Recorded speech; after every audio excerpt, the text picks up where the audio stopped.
আসসালামু আলাইকুম, প্রমিস রেসিপিতে স্বাগতম।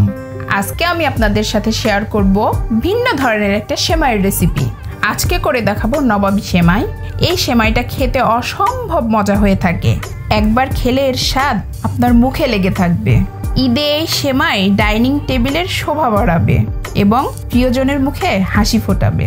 উপকরণে লাগছে সেমাই নিয়ে নিয়েছে 100 গ্রাম, ডানো ক্রিমটা নিব 1/4 কাপ, চিনি নিয়েছি এখানে হাফ কাপ, কর্নফ্লাওয়ার নিয়েছি 2 টেবিল চামচ, কাস্টার্ড পাউডার নিয়েছি 2 টেবিল চামচ, গুঁড়ো দুধ নিয়েছি 2 টেবিল চামচ, লিকুইড দুধ নিয়েছি আধা লিটার, গুঁড়ো দুধ নিয়েছি 1/4 কাপ, চিনি নিয়েছি 1/4 কাপ, বাটার, হোমমেড বাটার, এটা আমার নিজের বাসায় তৈরি বাটার, 20 গ্রাম মতো নিয়েছি এখানে বাটার, এবং কাজু বাদাম, পেস্তা বাদাম, কাঠবাদাম কুচি করে নিয়েছি, এটা ডেকোরেশনের জন্য। এই সাইডে যে গুঁড়ো দুধ, চিনি, বাটারটা রেখেছি এটা সেমাইটা ভেজে নেওয়ার জন্য। আর এই সাইডে লিকুইড দুধ থেকে ডানো ক্রিম, চিনি এগুলো নিয়েছি আমি ক্রিম তৈরির জন্য। তাহলে চলুন মূল রান্নায় চলে যাই। অর্থাৎ এই রেসিপিতে দুটো পার্ট, ফার্স্ট পার্ট সেমাইটা ভেজে নিব এবং সেকেন্ড পার্ট ক্রিম তৈরি করব। এই দুটোর মিশ্রণে আমাদের কাঙ্ক্ষিত নবাবী সেমাই তৈরি হয়ে যাবে। Start first part. চুলোয় একটা প্যান দিয়ে দিলাম, চুলোটা এবার জ্বালিয়ে দিব। চুলোর জালটা লোতে রেখে সেমাইটা প্রথমে ভেজে নিব। বাটার দিয়ে দিলাম, বাটারের মাঝে এবার সেমাইটা দিয়ে দিব। বাটারের সঙ্গে সেমাইটা একটু ভেজে নিব। গুঁড়ো দুধটা এর সঙ্গে অ্যাড করে দিলাম।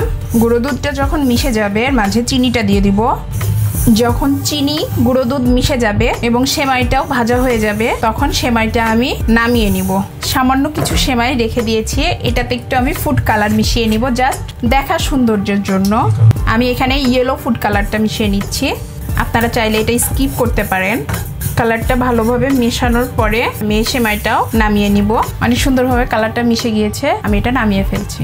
এবার দ্বিতীয় ধাপ, ক্রিমটা রেডি করে নেওয়ার পালা। এই পর্যায়ে চুলোটা অফ করে দিবেন। প্রথমে আমি লিকুইড দুধটা ঢেলে দিব। এবার এর মাঝে আমি কর্নফ্লাওয়ার, গুঁড়ো দুধ এবং কাস্টার্ড পাউডারটা দিয়ে দিব। দিয়ে ভালোভাবে দুধটার সঙ্গে মিশিয়ে নিতে হবে, কারণ গরম অবস্থায় দিলে কর্নফ্লাওয়ার, গুঁড়ো দুধ এবং কাস্টার্ড পাউডারটা জমে যাওয়ার সম্ভাবনা আছে। আপনাদের কাছে যদি কাস্টার্ড পাউডারটা না থাকে সেক্ষেত্রে এইখানে 4 টেবিল চামচ কর্নফ্লাওয়ার ইউজ করবেন। হাফ কাপ চিনি দিয়ে দিব। আপনারা চেষ্টা করবেন একটু ফেটে নিয়ে ক্রিমটা দুধের সঙ্গে মিক্সড করতে। খুব ভালোভাবে মিশিয়ে নেবেন সব কিছু একসঙ্গে, দলা পেকে যেন না থাকে সেটা খেয়াল রাখবেন। এই পর্যায়ে এবার আমি চুলোটা জ্বালিয়ে দিব। চুলোর জালটা মিডিয়ামে রেখে অনবরত এটা নাড়তে হবে।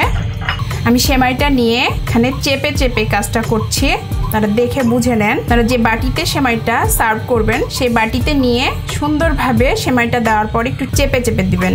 আমি ছোট ছোট বাটিতে করেছি, এটার সুবিধা হলো মেহমানদের সামনে আলাদাভাবে কেটে উঠিয়ে দেওয়ার কোনো প্রয়োজন নেই, সরাসরি বাটিটা দিয়ে দিলেই হয়ে গেল, বারবার কাটাকাটি তোলাতুলির ঝামেলা নেই। ঠিক এইভাবে চেপে চেপে এটা সেট করে নিতে হবে। আমি এভাবে সবগুলো করে নিচ্ছি। ক্রিমটা রেডি হয়ে গিয়েছে। এই পর্যায়ে আমি চুলোটা অফ করে দিব।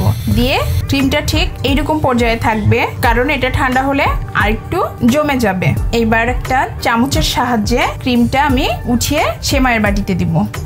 গরম গরম সেমাইটার ওপরে ক্রিমটা বিছিয়ে দিতে হবে। প্রতিটা কোণায় যেন সমানভাবে যায় সেটা খেয়াল রাখতে হবে। সবগুলো এভাবে করে নিব। ক্রিমটা দেওয়া হয়ে গিয়েছে। এই পর্যায়ে আমি সেমাই দিয়ে দিব আবারও আরেকটা লেয়ার। ভাজা সেমাই আমি আরেকটা লেয়ার করে দেব এর উপর দিয়ে। প্রতিটা কোণায় যেন ঠিকভাবে পৌঁছায় সেটা খুব ভালোভাবে খেয়াল রাখতে হবে। এবার আমি এর ওপরে দিয়ে দিব ইয়েলো ফুড কালার দিয়ে রাখা সেমাইটা। এটা এখন আমি 2 ঘন্টার জন্য ফ্রিজে রেখে দিব। ফ্রিজে এটা সেট হোক, পরে আপনাদের ডেকোরেশন করে দেখাবো। ফ্রিজ থেকে বের করে আপনাদের সামনে হাজির হয়ে গেলাম, অনেক সুন্দর করে লেয়ারের উপর লেয়ার। এবার আমি বাদামগুলো দিয়ে ওপরে সাজিয়ে দিব। ভেতরে ক্রিমের ফিলিং আর ওপরে বাদাম, খেতে অসম্ভব টেস্টি। আমার রেসিপিগুলো যদি ভালো লেগে থাকে আমার চ্যানেলটি সাবস্ক্রাইব করুন।